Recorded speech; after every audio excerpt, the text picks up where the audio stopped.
요즘 정치 뉴스 정말 어디로 틀지 모르겠어요.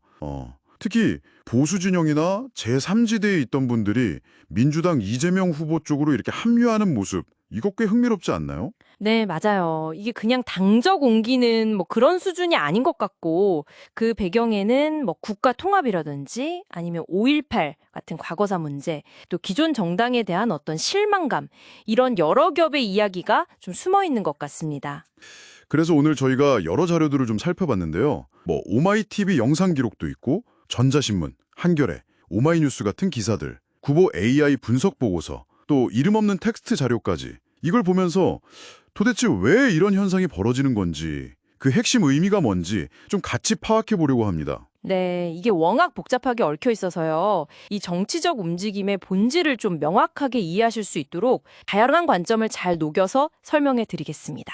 좋습니다. 그럼 바로 들어가 보죠. 이재명 후보 캠프 주변으로 이른바 빅텐트가 쳐지고 있다 이런 말이 나오는데 근데 이게 캠프가 막 인위적으로 만든다기보다는 자연스럽게 모여드는 모양새다 이렇게 묘사되는 점이 좀 재밌어요. 그렇죠. 뭐 빅텐트라는 건 아시다시피 다양한 정치 세력이나 인물을 하나로 좀 모으려는 전략인데 이 후보 스스로도 서울 유세에서 진짜 빅텐트인 민주당으로 오라 이렇게 외치고 있죠. 아, 직접요? 네.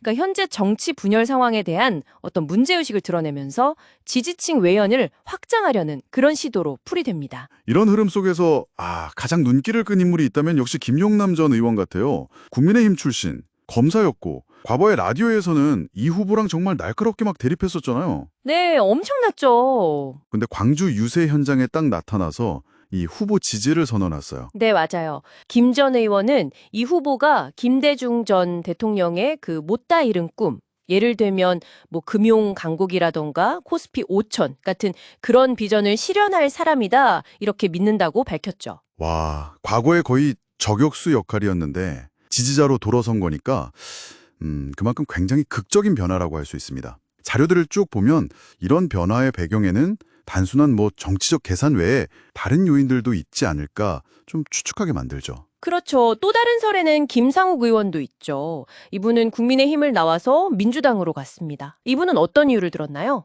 김상욱 의원 같은 경우는요. 현재 국민의힘이 좀 제대로 기능하지 못하고 있다 이렇게 비판을 하면서요.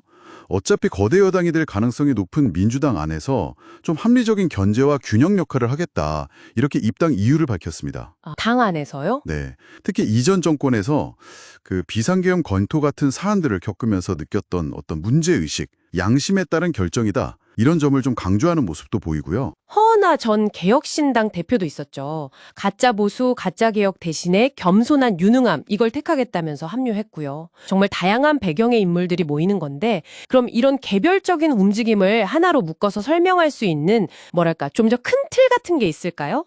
바로 그 지점에서 몇몇 분석 자료들이 좀 흥미로운 프레임을 제시합니다. 뭐냐면 윤석열 전 대통령 파면 이후에 우리 사회가 일종의 큰 혼란기를 겪었다. 이렇게 보면서요. 내란 종식과 국가 정상화라는 어떤 시대적인 요구가 커졌다는 분석이에요. 내란 종식이요? 상당히 강한 표현인데요. 네, 그렇죠. 그만큼 지난 시기를 굉장히 심각한 내부 갈등 상황으로 본다는 거겠죠. 즉, 이제 정치적 안정을 바라는 열망이 이런 예상 밖의 연대를 추동하는 배경이다. 뭐 이런 설명입니다. 그럴 수 있겠네요. 네, 그런 맥락에서 보면 과거에 그 5.18 민주화 운동과 관련된 인물, 정호용 전 특전사령관 영입하려다 철회했던 김문수 후보 측의 논란 같은 사건들 있잖아요. 네, 있었죠. 거기에 대한 어떤 반발 심리도 작용했을 수 있고요. 실제로 그 김상호, 김용남 두 전직 의원이 광주에서 굉장히 큰 환대를 받았다는 보도가 있는데 이게 5.18이라는 역사적 아픔을 공유하는 광주 시민들이 국가 정상화라는 어떤 큰 대의에 동참하려는 인물들을 좀 끌어안는 모습이다? 이렇게 해석될 여지도 있는 거죠. 그렇군요. 물론 뭐 다르게 해석하는 시각도 당연히 있겠죠. 이 흐름에 또 동참하지 않는 목소리도 있을 거고요. 네, 그렇습니다. 예를 들어 개혁신당 이준석 후보 같은 경우는 광주를 찾아서 오히려 자신이 김대중 노무현 정신의 진정한 계승자다 이렇게 주장을 하고 있어요. 아, 이준석 후보가요? 네, 과거에 뭐 광주 복합 쇼핑몰 유치를 위해 노력했던 점, 이런 걸 내세우면서 민주당의 대안 세력이다. 이걸 좀 강조하는 전략을 쓰고 있죠. 아, 그리고 또 재밌는 게 전남 곡성에서는 이재명 후보 측이랑 김문수 후보 측 선거운동원이 한 자리에서 식사하는 모습이 포착되기도 했다는데 이건 또 지역 정치였던 복잡한 현실을 보여주는 단면 같기도 하고요. 맞습니다. 중앙 정치의 어떤 큰 담론과는 또 별개로 지역 기반의 어떤 관계나 현실적인 이해관계 이런 게 막 얽혀 있는 모습이죠. 뭐랄까 참 복잡해요. 자, 그럼 정리를 좀 해보면요. 최근 나타나는 이 정치권의 합류 현상, 이게 그냥 단순한 이합 집산은 절대 아니고